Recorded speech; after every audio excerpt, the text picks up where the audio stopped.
All right, guys, there's a topic I want to talk about, and it is, what is meditation for? We all think meditation is for peace, relaxation. No, that is not the ultimate reason. Meditation is to strengthen the monk mind. Now, I'm going to break it down a little bit. What does that mean? And why is that important? So, let's break up this anatomy first. This will paint the big picture. In my past videos, I've always mentioned there's 3 of you, and there's 3 of me. There's 3 different parts of us that technically, just for this subject, there's 3 different parts of us. I know there's like a lot of other parts, right? But we're not talking about that. We're talking about the mind, the spirit, and the body. Now, here's the thing. In actuality, there's 3 of you, meaning there's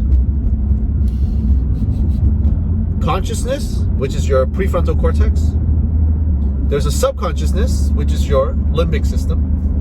And then there's the body, meaning what you feel emotionally. Those 3, okay? 3 different you. Now, what I mean by why is meditation important is because there is a subconsciousness and a consciousness. The subconsciousness is what we consider the monkey mind.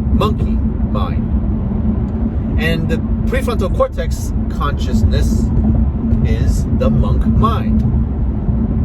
Meditation practices strengthening the monk mind, which is your consciousness. Okay? Which is your consciousness. Now, they say we have about 60,000 thoughts a day. That's not your monk mind, meaning that's not your conscious mind. Your subconscious mind is your monk mind. Your monk mind is what controls you throughout your day. How you feel. All those emotions you feel throughout the day randomly, random thoughts that just pops up and arises and just takes control of you, takes control of your life, is your monkey mind, which is sending you all those emotions. So, meditation is to practice the monk mind, which is practicing your prefrontal cortex, which is actually practicing the pineal gland of focusing on a thought or a breath, or I don't want to go any deeper than that because it's going to confuse you, but just practicing focus on one thing. Now, when you practice focusing on one thing, try to look at the stopwatch. Click on your stopwatch. Get a stopwatch, click on it, and try to think of one thing and stay focused on that one thing. Watch what happens in a matter of an average of 30 seconds, 20 seconds, maybe 10 seconds, 15 seconds. I guarantee you will catch your brain drift onto something else and you didn't even notice it. But you'll notice when eventually you'll notice, wow, my brain just changed thoughts. And you look at the stopwatch, and it's like 17 seconds later, or 15 seconds later, or 30 seconds later. That is how important meditation is.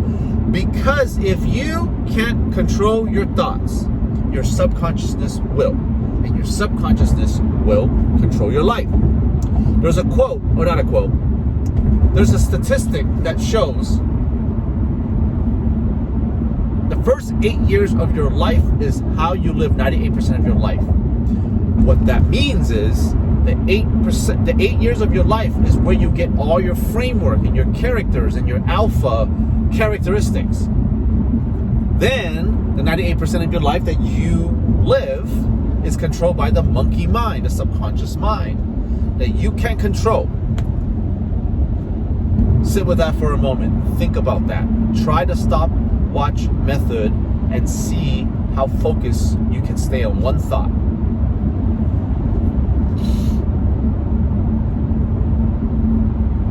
That will blow your mind. Once you have analytics on your own brain, you start to realize, wow, how much little control you have your own life. How much little control you have on your emotions. How much your past memories, which link to your emotions, is control that is controlling you. That blew my mind.